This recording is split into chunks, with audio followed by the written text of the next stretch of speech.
In the summer of 1944, as the Second World War reached its fourth year of devastation, Nazi Germany suffered what many historians consider the single greatest military defeat ever inflicted upon any army. Strikingly, this defeat did not come on the beaches of Normandy, where fewer than a quarter of the German army faced the combined British, American, and Canadian assault. Instead, it came far to the east, where the Soviet Union confronted nearly three-quarters of the Wehrmacht alone.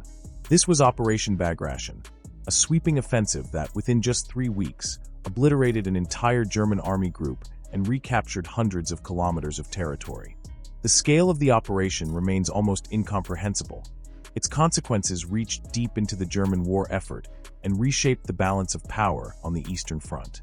Among all the battles of the war, Operation Bagration stands as the most decisive Soviet victory, a demonstration of military evolution, tactical sophistication, and overwhelming force.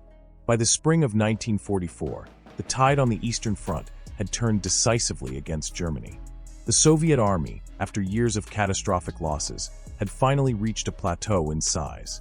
Their overall manpower had peaked in 1943 and subsequently remained stable. But German manpower continued to shrink as the Wehrmacht suffered losses it could no longer replace. Across the front, the Soviets now enjoyed a 2-to-1 numerical advantage. At the same time, the Red Army was improving not only in quantity, but also in quality. New officers, better coordination, improved logistical planning, and a deeper understanding of modern warfare all played a role.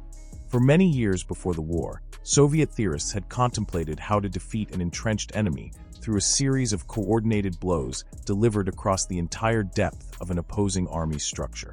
This philosophy evolved into what became known as deep battle doctrine. Its central principle was not simply breaking through at a single point, but launching multiple coordinated attacks that would collapse the enemy system as a whole. Instead of relying on one decisive punch, planners envisioned successive waves of assaults delivered from different directions at various levels: tactical, operational, and strategic. Successful breakthroughs would allow mobile reserves to pour into the enemy rear, destroying supply centers, command hubs, and lines of retreat. Although this doctrine is sometimes compared to German blitzkrieg, the two approaches had fundamental differences. Blitzkrieg depended on a concentrated penetration at 1 or 2 points, followed by rapid exploitation. Deep battle emphasized synchronized attacks across a wide area, designed to unbalance the enemy everywhere at once. Yet despite this sophisticated doctrine, the Soviets often struggled to implement it effectively during the early years of the war. Stalin's interference, inadequate training, poor coordination, and logistical chaos repeatedly blunted their offensives. Even during the Soviet victories of 1943 and early 1944, much of the German army survived intact. The Red Army captured ground, but it did not yet achieve the total destruction of major enemy formations. That was the objective for the coming summer. The chosen target was the so-called Belarusian Balcony, a large salient protruding into Soviet lines. It posed a threat to the Soviet flanks, but also created an opportunity for encirclement. Stalin personally named the new offensive after Prince Pyotr Bagration, the early 19th century Georgian commander who died fighting Napoleon. Unlike earlier offensives, Stalin allowed his generals unusual freedom in planning the operation. For Soviet fronts, equivalent to giant army groups, would coordinate a series of massive encirclements with the goal of crushing German Army Group Center and advancing to the pre-war borders. Army Group Center had a long history on the Eastern Front. It had reached the outskirts of Moscow in 1941 and had largely held the central axis of the war ever since. Its units were experienced and battle-tested, but by mid-1944 their strength was severely depleted. Many officers believed that the Soviets would strike further south against Army Group North Ukraine, led by Walter Model. German intelligence reinforced this assumption. The deception was so effective that German high command clung to it even as signs of an impending offensive in the center multiplied. The Soviets were determined to maintain this illusion. They launched a massive Maskirovka campaign, a coordinated effort to hide their true intentions. Entire civilian populations were evacuated from frontline areas to prevent information leaks. Camouflage teams thoroughly inspected concealed troop deployments.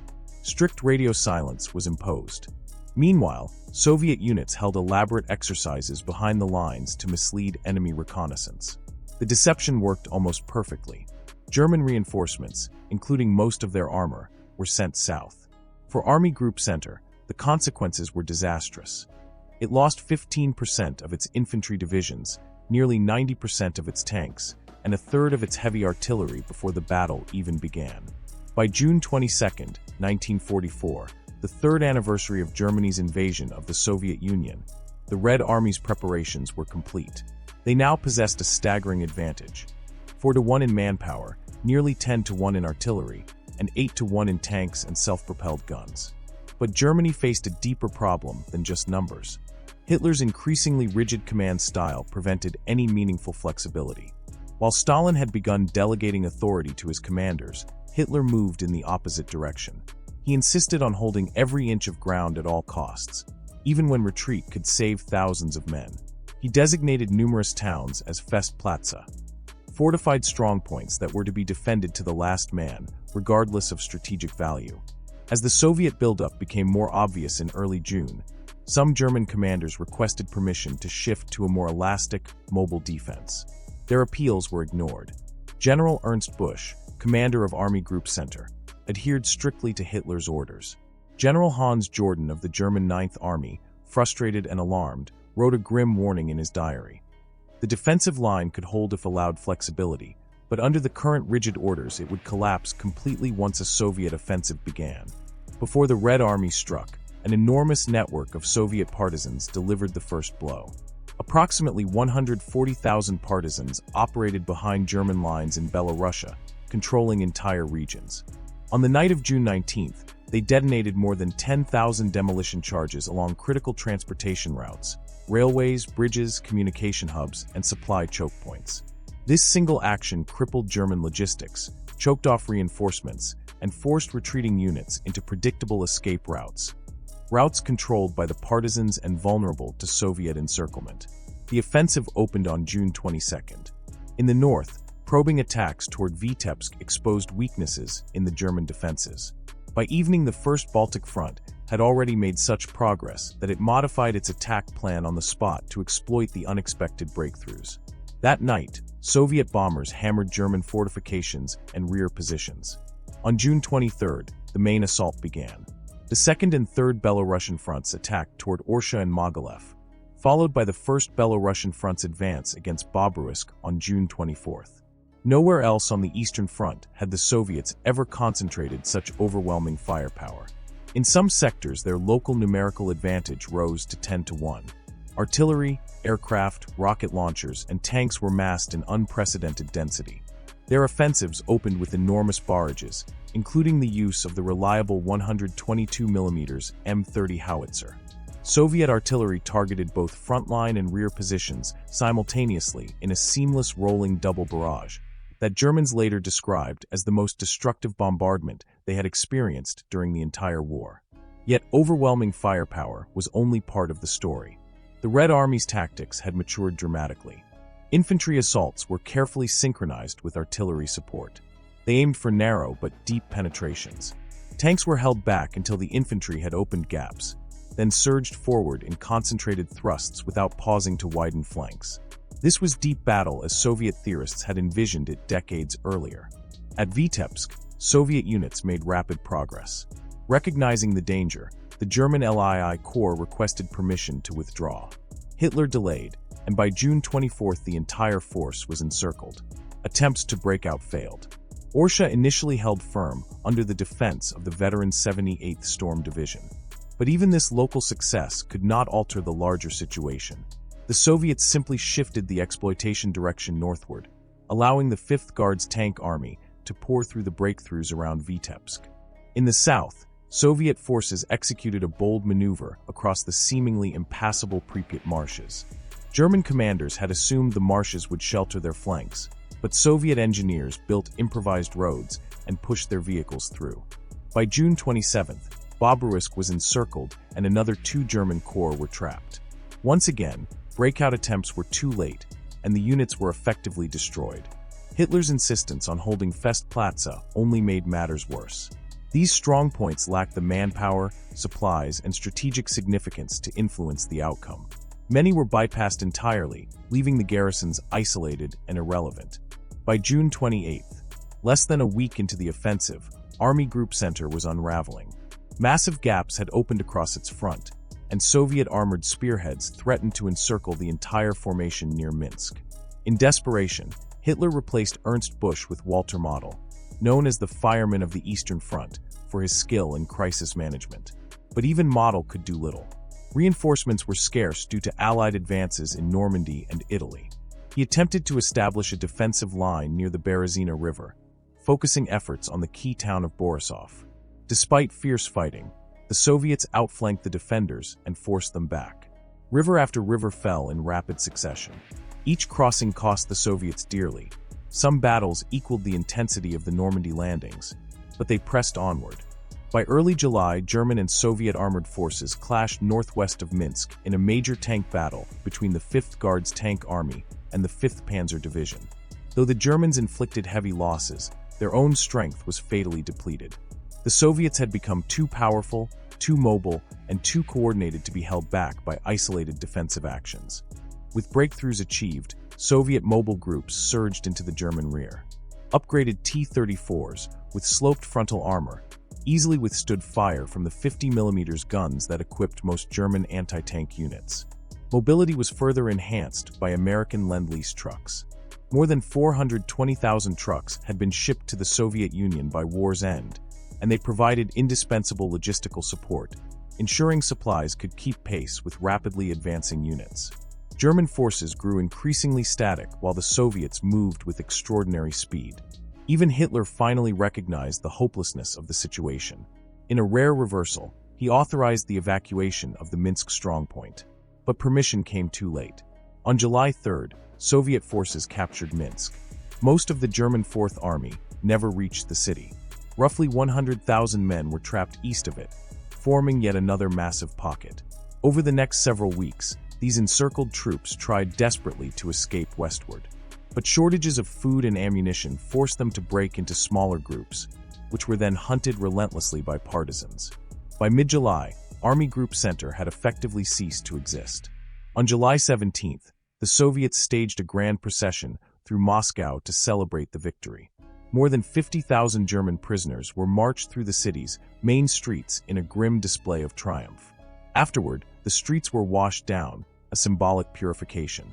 Most of the prisoners had been captured near Minsk and would spend the remainder of the war in brutal Soviet labor camps, where inadequate shelter, harsh winters, forced labor, and lack of nutrition resulted in enormous mortality. Soviet records estimate approximately 380,000 German POW deaths during the war. German estimates suggest as many as 1 million. Despite the overwhelming success of Operation Bagration, many expected the Soviets to halt and regroup. That was what their logistics usually demanded. But in 1944, the Red Army was different. It had learned from past failures. Its supply system, while strained, could still support further operations. German resistance was disintegrating. The Soviets pressed forward. In July 1944, Soviet forces advanced toward Kaunas, Grodno, Brest, and Białystok at astonishing speed, often 20 to 25 kilometers per day. Simultaneous offensives erupted along other sections of the front. In the north, the First Baltic Front exploited the widening gap between Army Groups Center and North, driving toward Šiauliai and eventually the Gulf of Riga, which they reached on July 31st. Though the Germans counterattacked in mid-August and restored communications, Army Group North had been left dangerously isolated. In the south, the long-expected Soviet offensive against Army Group North Ukraine finally began.